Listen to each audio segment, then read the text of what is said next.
Assalamualaikum warahmatullahi wabarakatuh. Perkenalkan, nama saya Asma Nur Kamila dengan NIM 23070160131.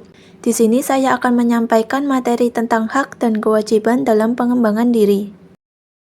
Pengembangan diri dapat didefinisikan sebagai sebuah kegiatan yang dilakukan oleh seseorang dengan tujuan untuk dapat meningkatkan suatu hal yang ada di dalam dirinya, seperti untuk dapat meningkatkan kesadaran dan identitas dirinya, juga dapat mengembangkan potensi yang dimilikinya dan meningkatkan kualitas hidupnya, sehingga dapat memberikan dampak positif untuk dirinya sendiri guna mencapai tujuan dan impiannya.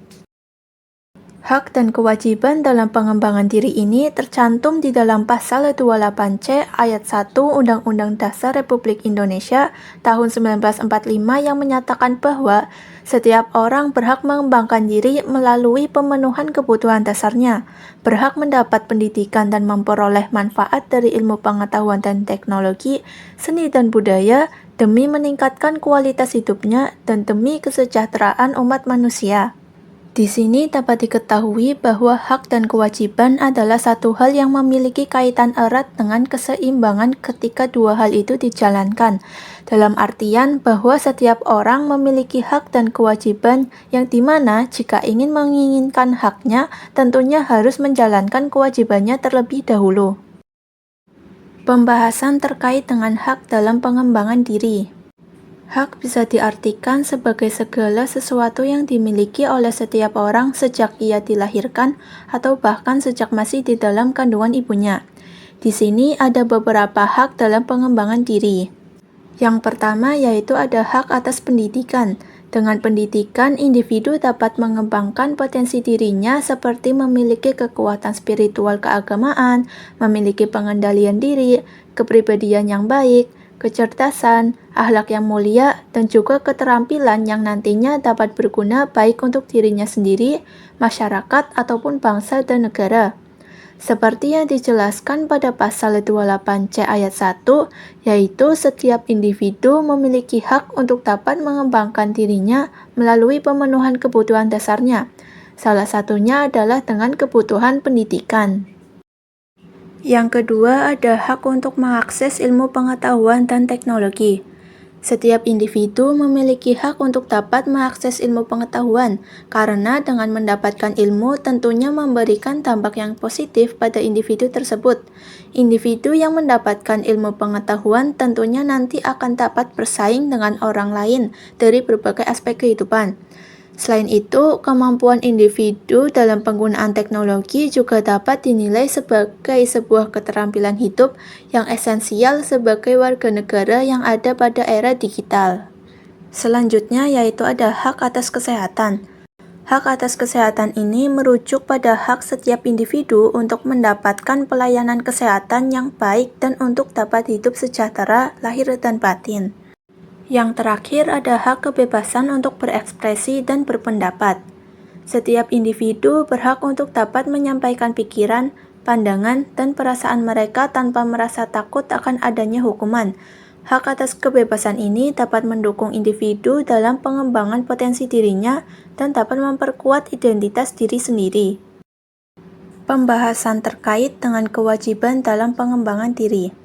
Kewajiban sendiri di sini didefinisikan sebagai segala bentuk keharusan dan tugas yang dimiliki oleh setiap individu dalam melakukan perannya sebagai makhluk hidup guna mendapatkan haknya. Ada beberapa kewajiban dalam pengembangan diri seseorang.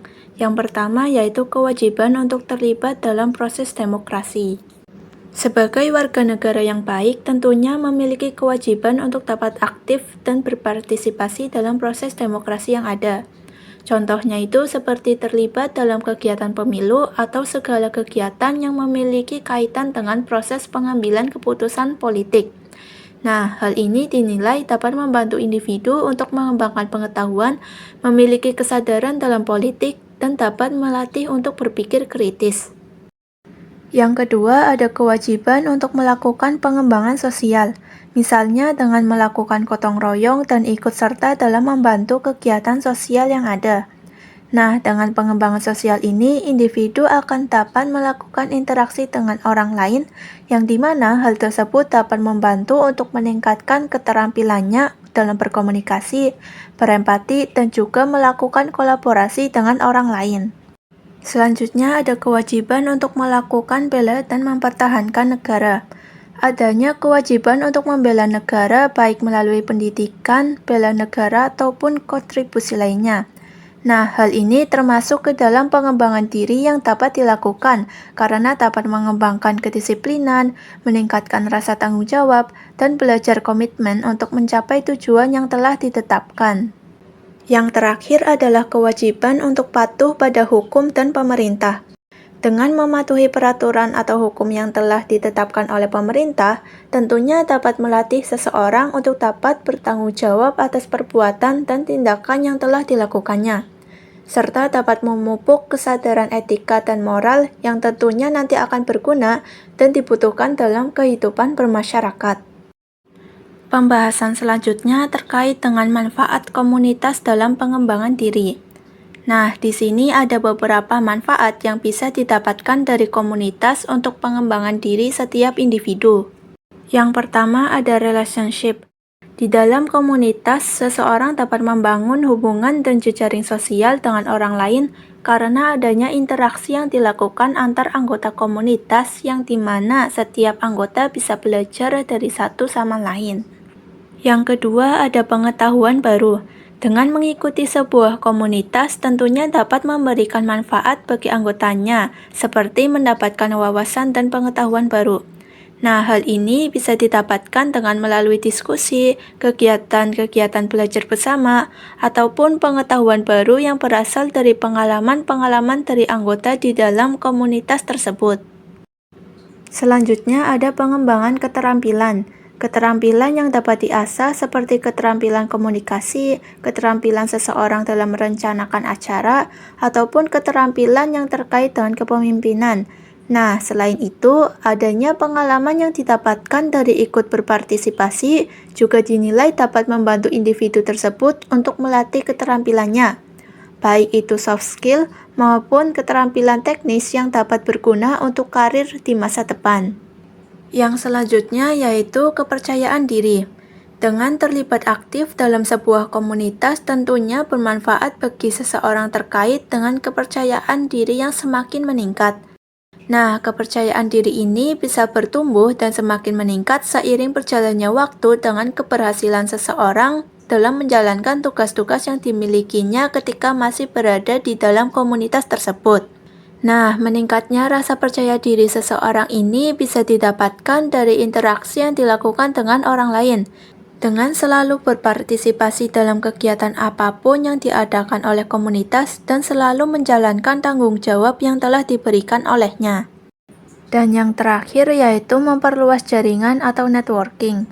Seseorang yang bergabung dengan sebuah komunitas tentunya dapat membangun koneksi baru, baik membangun koneksi dengan anggota kelompok komunitas itu maupun dengan pihak-pihak eksternal yang pernah terlibat dengan komunitas tersebut. Nah, dengan memperluas jaringan atau networking ini dapat membantu dan mendukung seseorang dalam karir dan dapat membuka peluang yang ada di masa depannya.